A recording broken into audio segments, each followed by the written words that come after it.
Hi everybody, it is April and I'm in my craft room, and today we're going to make a quilt that looks just like this but different. So the quilt that I just showed you is actually a free pattern from Tiny Orchard Quilts. But what I want to do is I want to make my blocks quilt as you go and then put them all together and put a backing on, which makes it the same but different. I am going to skim quickly over the part of my quilt that's going to be the same as hers. Let me show you the fabrics that I'm going to use. They aren't Christmas or holiday related at all. They are actually rainbow. Now the first set of fabrics that I'm going to show you are called Playa from Jenny Byer, and it is RJR fabrics. There's a green, a blue green, a pink with a purple hue, another blue green. This is along the orange and orangey red, kind of a yellow with an orange, and I'm going to say purple. I'm going to use those as solids. So again, this quilt is kind of the same as the one on my design wall, but the one on my design wall was using two fabrics throughout. So this will be different. Now let me show you my rainbow fabrics. All of them are from Singer with the exception of this one, and I have no idea where this one came from. I've got a rainbow stripe. This is more of a pastel rainbow than it is a primary color rainbow. And this looks to me like a watercolor flower. And here's another watercolor flower, but the flowers are more pronounced. And a polka dot, because you must have a polka dot. And there is my pastel rainbow. The first thing that I'm going to do is I am going to put these in 2 stacks of 6. So I will have my prints in one stack and my solids in the other stack. So I want to line them up by selvage and then on one side. I need for all of these fat quarters to be cut at the same size. I'm going to start with my prints because I think I will have to cut those down more than I will my solids. So I'll trim down my prints, measure and see what size I have, and then I will cut my solids at the same size. I now have 2 stacks of fat quarters. These are my print fat quarters, and over here are my solid fat quarters. Now what we're going to do is we're going to cut long ways from corner to corner. We're going to do this for both stacks of fabric.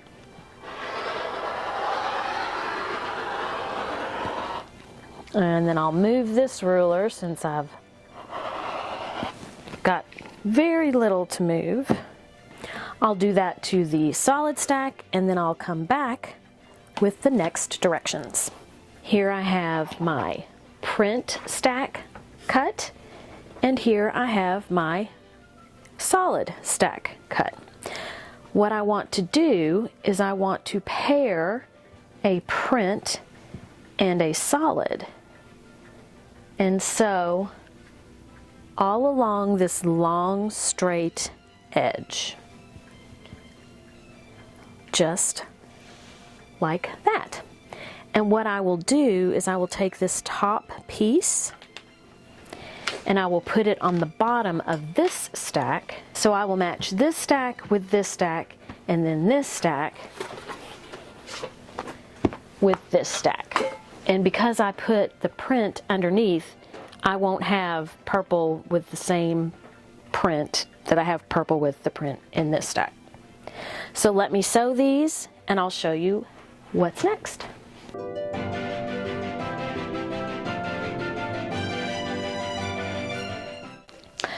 So as you can see, all of my blocks are complete. Now what I'm going to do is I'm going to do quilt as you go. I plan on doing a fairly simple design, so I think in the print I'm just kind of going to do like a loop-de-loop and go that way. And then in my solid, I'm just going to do lines up and down and up and down and up and down and up and down, making this more dense, hopefully putting this on display.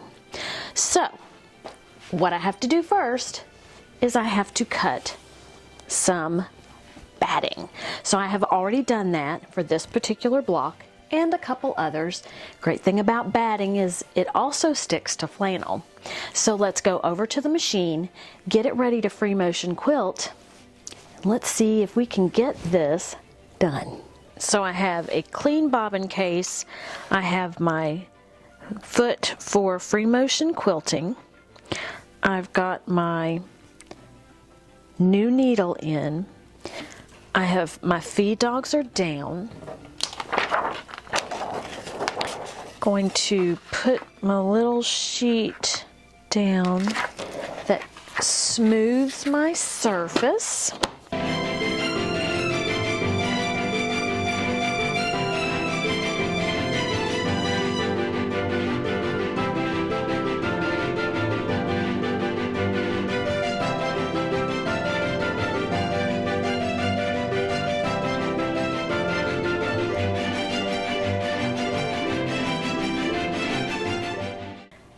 I have free motion quilted all of my blocks.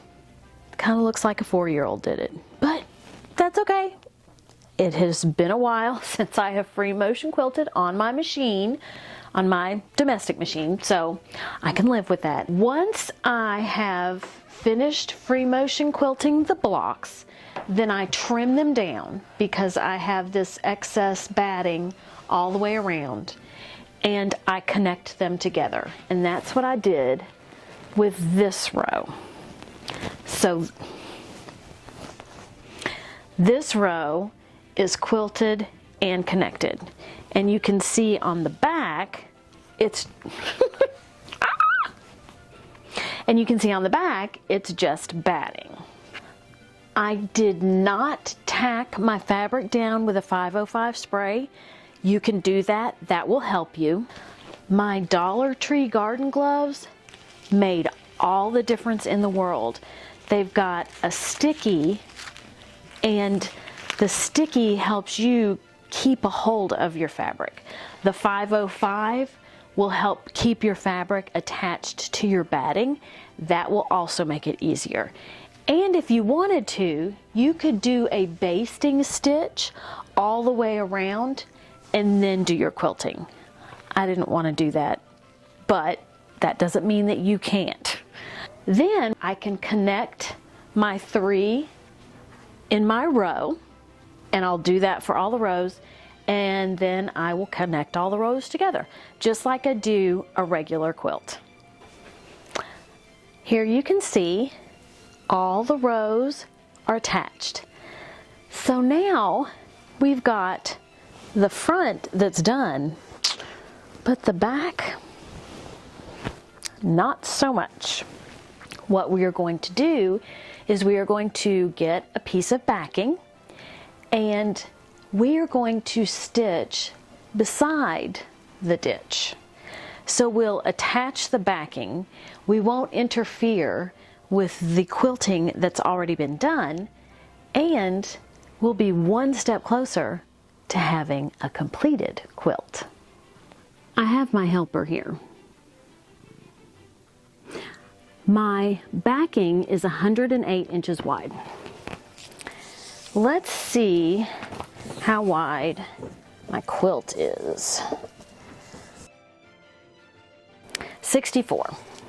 So it's 60 plus a little by 64. I'm gonna do this real scientifically.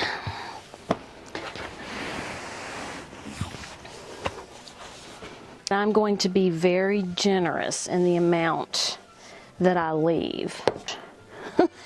And she loves to get under the quilts.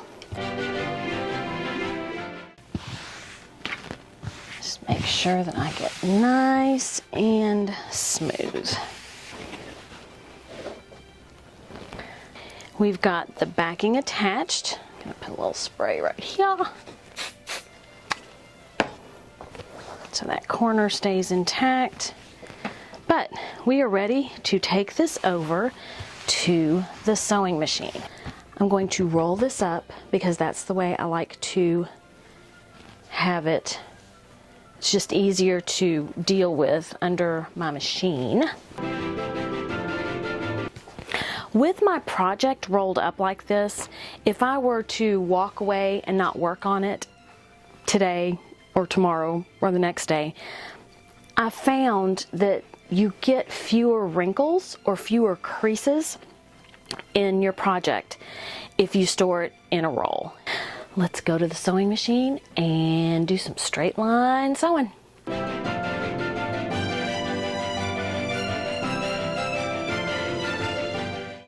Remember my neatly rolled fabric? That is gone. What I am doing is I am folding my fabric in any way, shape, or form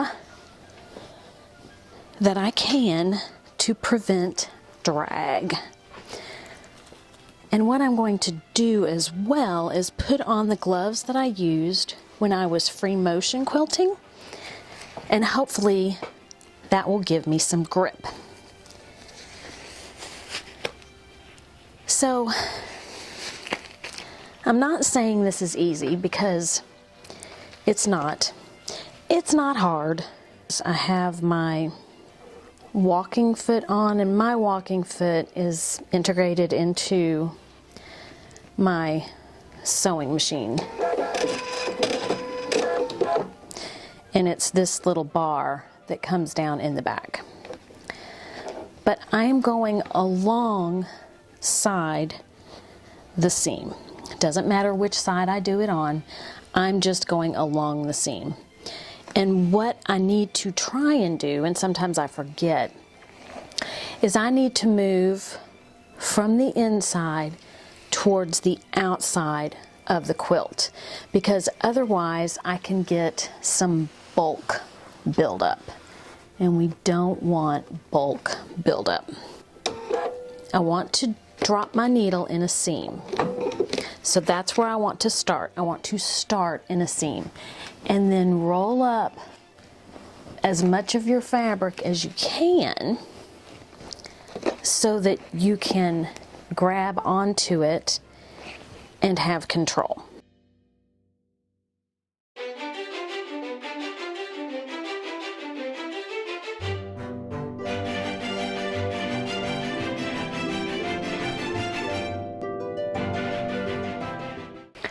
My quilt is done, minus the binding. But if I waited until I put the binding on, this video would never see the light of day. So I'm going ahead and showing you the finished product. The backing is on. I think it looks great with the front. And I have to pick a binding. I would say total of 5 hours worth of work, and you can have a quilt that's done. It's about 60 inches across by 65 inches down, something like that. So it's not quite square, but it's close. And I got to practice my free motion quilting. I'm very pleased. The difference between the way I do it and the way other people do it is I have my quilt or my block front on the batting, and I connect them without the batting on the back, and then I just do stitch in the ditch to connect my backing to the rest of my quilt. I find it easier. Let me know what you think in the comments below. Thank you for watching. Have a great day. Eat some chocolate and be kind to everyone. Until next time, bye.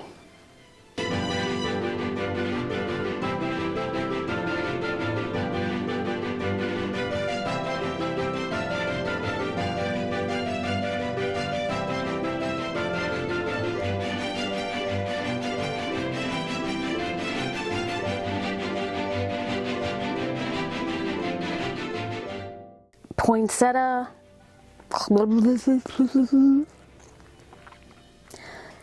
Now these